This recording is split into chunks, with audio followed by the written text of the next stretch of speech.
Colorful, Celebrating the Colors God Gave Us by Dorena Williamson and read to you today by Gammy.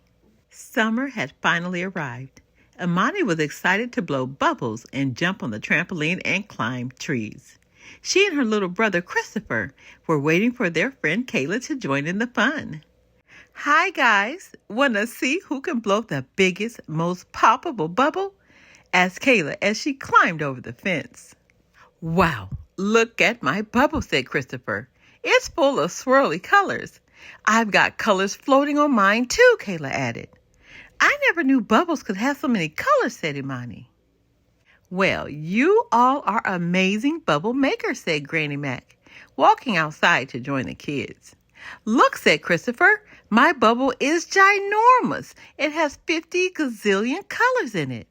How about that, said Granny Mac. Aren't colors wonderful? Mine has pink and purple, my favorite, said Kayla. Well, isn't that something, said Granny Mac. Right in this backyard, what other colorful things do you see? I see Mama's flowers, lots of orange and yellow, said Imani. Kayla ran toward the garden. And I see red tomatoes and green beans. Does gray count, asked Christopher? Because I see a crazy gray squirrel running up that tree. Yep, gray is a color too, and I think it's a rather pretty one, said Granny Mac, patting her silvery hair. Close your eyes, she said. Imagine if you couldn't see any of the colorful things around you. No blue sky, no white clouds, no crazy gray squirrel. Now, open your eyes and enjoy the view. God did wonderful work making his creation so colorful. Wouldn't it be sad to miss out on all this beauty he made? Imani looked around and thought for a second. Yup, this is much better than being in the dark. You guys are probably thirsty after all that color hunting. Come have a snack. I want to tell you something else that is very special about God's creation. We just saw how God painted vivid colors. He did that on purpose, making everything in the earth and sky a special color. Now, when God created people, he didn't make us all one color either, did he? Said Granny Mac. No, ma'am.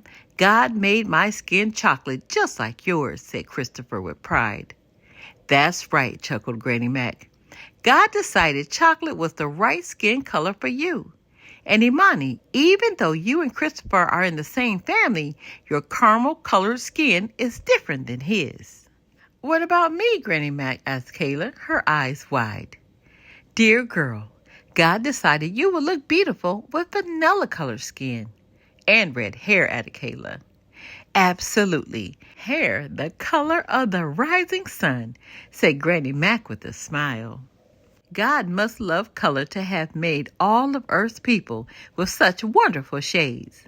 That's something to celebrate. We can celebrate all our differences, the color of our skin, the texture of our hair, the shape of our eyes, nose, and lips. Every single person is a part of God's grand design. Sometimes people say that we should be colorblind and not notice the different colors of our skin. But God gave us eyes to take in all his wonderful colors. Why would we want to be blind and not see them? So, if we aren't colorblind, then what are we? Asked Kayla. Granny Mac declared, well, our eyes are full of all the colors God made, and our hearts are full of all celebration for all of that color. So that means we are colorful. Yeah, baby, we're not colorblind, we're colorful, said Christopher. You know what else has color? Asked Granny Mac. Ice cream. Whoopee, said the kids. Look, said Imani, all our ice cream is colorful too. Being colorful sure does taste good, said Christopher. I agree, said Granny Mac. Being colorful is one of God's sweetest gifts. The end. Remember, I will praise you because I have been remarkably and wondrously made.